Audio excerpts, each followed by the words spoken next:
On page 23, this starts lesson 8.10, area of compound shapes. What we're going to do here with our compound shapes is we are going to break these down into shapes that we know: triangles, rectangles, trapezoids, circles. We'll use our formula sheet to find the area of each part, and we'll finally add them all together. So in this first example, I am going to split this right across here, and I'm going to take off this triangle at the top and this rectangle down here at the bottom. So you are welcome to write inside the shapes or kind of lead towards them. And then at the end, we want to show an addition problem where we add them all together. So for my rectangle here, my formula is length times width. You do need to include that formula. Length is 12, width is going to be 5. So the area of this part is going to be 60. For a triangle, our area formula is 1/2 times base times height. I do notice this 9 along the side. However, that's counting the whole entire thing. We have to remember that down here on the rectangle, this part was 5, which leaves only 4 for the top part of the triangle right here. So this would be my height. Same thing, we need to figure out what is the actual base of the triangle. We know the whole side is 12 going across the rectangle. Take note that this part right here is 7. So 7 plus what will get us up to 12? Well, that's going to be a 5 right there. So when we go to do our formula here, we're going to have 1/2 times our base is 5 and our height is 4. That's going to give us an area of 10. So then our area total, so I'm going to make that a really big capital A. We're going to add up the two parts here. So we're going to add together our triangle plus our rectangle. So my triangle part is 10 and my rectangle part is 60 for a total area of 70. My units are centimeters and area gets squared. I'm going to take a look at example number 2. I could either split this into 2 trapezoids if I wanted to, but then I'm splitting a 7 in half, and that's not really pretty. So what I'm going to do instead is right down here, I am going to cut off this triangle that's right across here. I do notice this then is a square, so the area for this, oops, I need a pen, not a line. Oh my goodness. So area here, we're going to have the triangle on the top plus the square. These are my little hieroglyphics here. So to do the area of the square, this is going to be s squared. So that's going to be 7 squared. So the area here is 49. For this triangle, I'm doing area equals 1/2 times base times height. So my base goes all the way across, which is going to be 7. Height needs to go from the tippy top straight down to the base, and remember, it needs to be perpendicular here. Noticing across the top, this entire side is 11. 7 got used up with the square here, which means that this must be 4 that's left over. So in this, area equals 1/2 times the base of 7 times the height of 4. 7 times 4 give me 28, and half of 28 is going to be 14 here. So my triangle area is 14 and my square is 49. Adding those together, I get 63 meters as my units, and area gets a squared on that one. So again, we're just breaking these down. I'm drawing quick little sketches here and then plugging in the numbers that I find. In example number 3, this one is kind of actually split up for you. So I'm noticing here I have a rectangle, and then I have this D shape, which is actually half of a circle. So when we're finding area of a circle, we would do pi r squared, but we only have half of a circle, so we're just going to put a 1/2 out front. We are going to need to figure out the radius here, so that'll just be in a second. Over here, this is my rectangle, length times width. The length is going to be 12, the width is 5, and 12 times 5 is 60. 5 does go all the way across the side, which would match over here.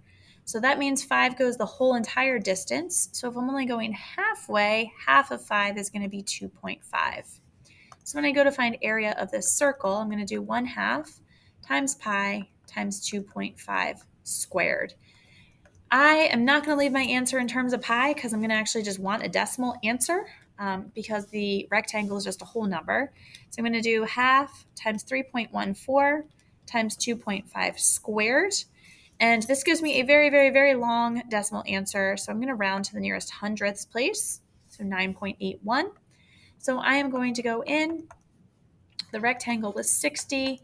The semicircle was 9.81. So if I add those two together, I have 69.81 inches squared. In this last example over here, number 4, we have what looks like a diamond. We're going to go ahead, chop the top off. And that top is actually a trapezoid. And then on the bottom, we have a triangle. So for my trapezoid going all the way across here, this is 19. And that's going to actually be the base of my triangle as well. Plus, I need to figure out what my height is going to be. So this height, it says, is 7. And the other height that we have... Just a reminder that in a half hour at 2 o'clock... Sorry for that interruption. So that triangle height is going to be 7. Notice on the side here, this is 13. If 7 gets used up down here for the triangle side, that leaves 6 over here. So the height of my trapezoid then is going to be 6. So for my area, I'm looking at a trapezoid, that was a terrible trapezoid, plus that upside down triangle that we have there. Trapezoid formula, area equals 1/2 times the height, parentheses, base 1 plus base 2. Still keeping that formula sheet handy. 1/2 times 6, and then in parentheses, my bases are 10 and 19. So 1/2 times 6 plus 10 plus times 10 plus 19 is going to give me, oops, can't type into my calculator here. Oh my goodness, I am having difficulties. Hoo-wee. All right, that's going to give me 87. That's an easy answer. It shouldn't have taken that much effort. All right, 87 yards squared for that part. And for my triangle, that's going to be 1/2 times base times height. So 1/2, my base is 19, and my height is going to be 7. So 1/2 times 19 times 7 is going to give me 66.5. Adding these two together then, we have 87 for the trapezoid part and 66.5 for the triangle part. So 87 plus 66.5, my total area is 153.5 yards squared. And some days you'll find it'll take you a little bit longer with those calculators. All right, we're on to page number 24 with example 5 and 6. And then we have 2 more that are on this page as well. This is a long lesson today. This one's pretty straightforward though. We are going to see right here that we're going to split this up, and you could really split this either way. You might split it across the top, doesn't really matter to me. Noticing this is a square with my 2 sides, so s squared. So area is equal to 16 squared, which is going to give us 256. And if this side is 8 going down here, the rest of this is left with 8. So this is another square, so s squared again. And my sides here are 8, so my area is 64. So my big area is going to be the big square plus the little square. And the big square is 256, and the little square is 64.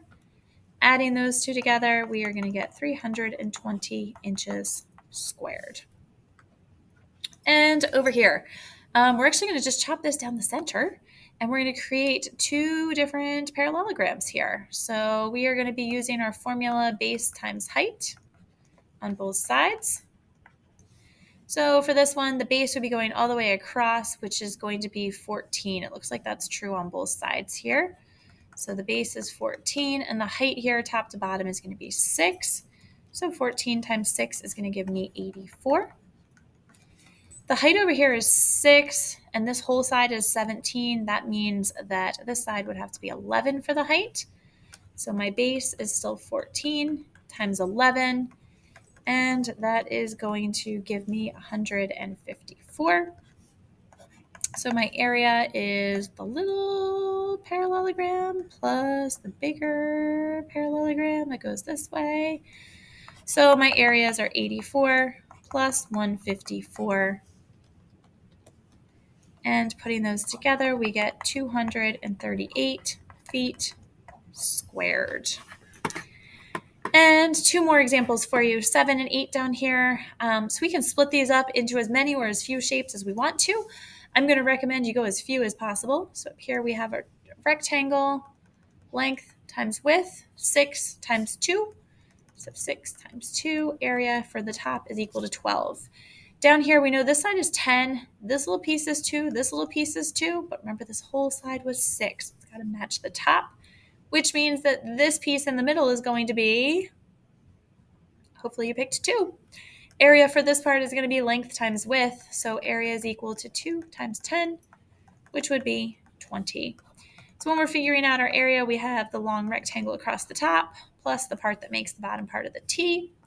So our long rectangle is 12, the bottom part is the 20. So adding those two together, we get 32 feet squared.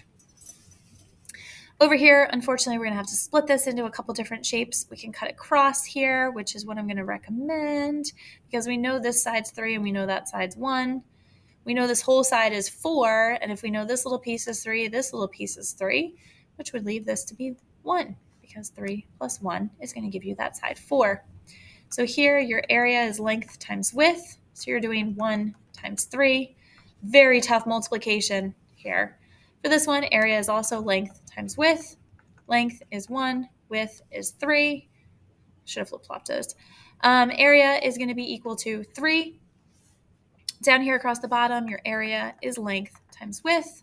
Your length is 4, your width is 1, so your area is 4. So when we're finding our area, we have the tall one plus the tall one plus the long across the bottom one. So these top tall ones were equal to 3, and the one across the bottom was 4.